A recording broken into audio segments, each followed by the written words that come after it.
Hello, good morning, good evening, good lunchtime, whatever it is, wherever you are. Welcome to sunny Edinburgh, where I am preparing for a visit by Neil Faramond next week, and I thought I might be doing some green screen stuff in order to make enough room in my small office for myself and Neil.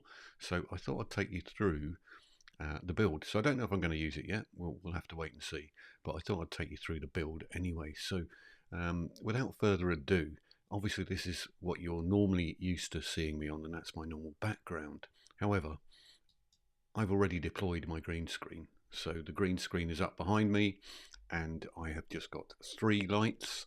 So let's scotch this rumour that you need lots of lights for green screen. You don't, it's not true, unless you're running around the room and dancing or something like that, in which case it's a world of pain, and you may well need lots of different lights. But the more lights you've got, then the more shadows you create in various different locations, and you'll also tend to wash yourself out, so you'll be totally white-faced. So you don't need lots of lights. I've got my normal Godox light, key light, sitting to one side of me. Up higher, I do have a light, that's a hair light, which is separating me from the background, but that's just a little Elgato light. And then I've got a single light lighting up my green screen fairly evenly in the background, and that's what you want, just an evenly lit flat green screen in the background.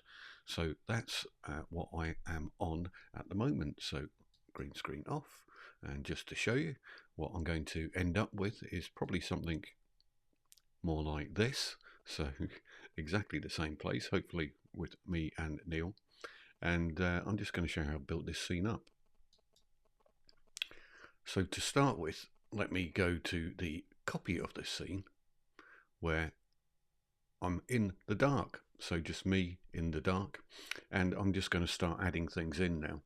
So to start with, I obviously need a background of some sort. So I'm just looking down my overlays, and at the bottom here, I have a background picture of Leith, which is where I live. So I've just got that straight off the web. I can't remember whether it was in Varto Elements or something else, but just a straight picture of Leith. And the first thing that I'm going to do with that is make it slightly more blurred. So what you do is you take a complete square shape, cover the whole screen, and then set the fill to blur. And then that is the effect you're going to get. So a bit of blur going on, and you can adjust the blur. If you go into the shape settings, you'll find that you can move the blur up and down to suit whatever you want to be your blur. Now I don't want it to be totally blurred, I just want it to be fairly blurred, and that's going to be the view out of my office window. So my office, what have I done with the office? Let's bring in the office. So here is the office. So what's that all about? I have gone to AI in Photoshop and asked it to produce me an office with windows curving away into the background to give me depth of field. So it's done that. And if I have a look at the settings on this one, I'm going to turn it to normal, and you'll see what the picture looks like. So I took that picture and then inserted all of these blue squares in there. And then I set the blend mode on that picture to blue screen, because they're blue squares. If they were green squares, it would be green screen. And suddenly I get an office with a background behind the office. So suddenly I've gone from being outside to being inside. But what else do I need to add to that to make it reasonable? Well, the first thing that I want to do to that is that I want to blur that as well. So I've got another square, and this time it's sitting over the office, and I can blur the background of the office as well. So that takes away some of the harsh lines that might not quite have been perfect. So that's another thing that I'm doing. So all of this I'm just layering up.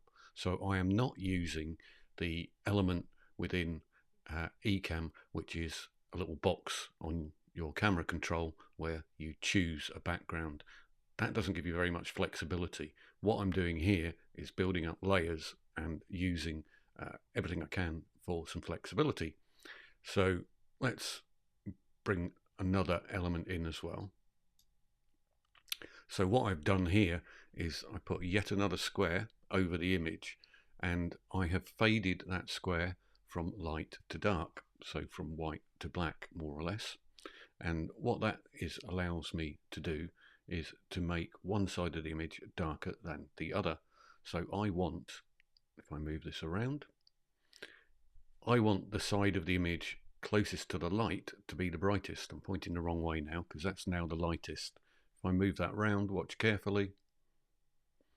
So over this shoulder, it's lighter, and you'll note I've got light on my face on that side as well, because that's where the key light is coming from.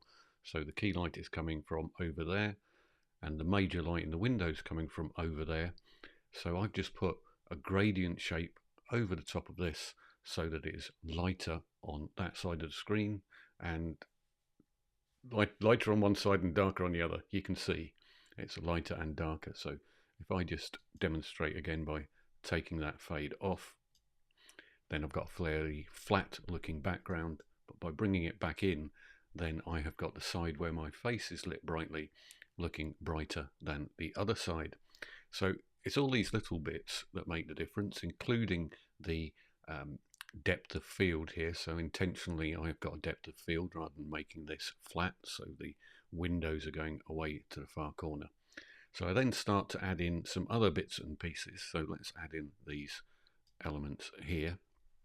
So over on the key side, if you look very carefully by the white building, there's a couple of little tiny candle effects flickering, and I've got another one over my shoulder here flickering in the background. Now those are just looped candle effects from Envato Elements, and in fact if I take off the blur, you can see them a bit more clearly. So there's 3 of them sitting there, but if I put the blur back on, then it just looks like there might be some flickering lights in somebody's house or at the key front there. So very tiny thing, but having a little bit of movement in the background makes all the difference. And the second thing that I added in here as well was a bunch of glows, as I would call them. So they're little tiny videos, and that's giving me spots of light, as you can see here, over just there, and then one a bit further in the corner, and then another one over my shoulder here. So again, if I take the blur off, you can see those are little squares actually of video content, of fragmented loops, of a little glow going on. But if I hide them again, then they just become part of what's going on behind me. But I also then want to add in a little bit more in terms of movement behind me, so I'm going to add in a couple of loops, and one of them is going to be clouds and the other is another fragmented glow. So if I just turn the clouds off for a moment, you can see fragmented light glowing behind me, and I've just ordered that in my scenes so that it's sitting behind the office window, so that it's glowing in the background but not over the top of the office, so it looks like the sky is glowing.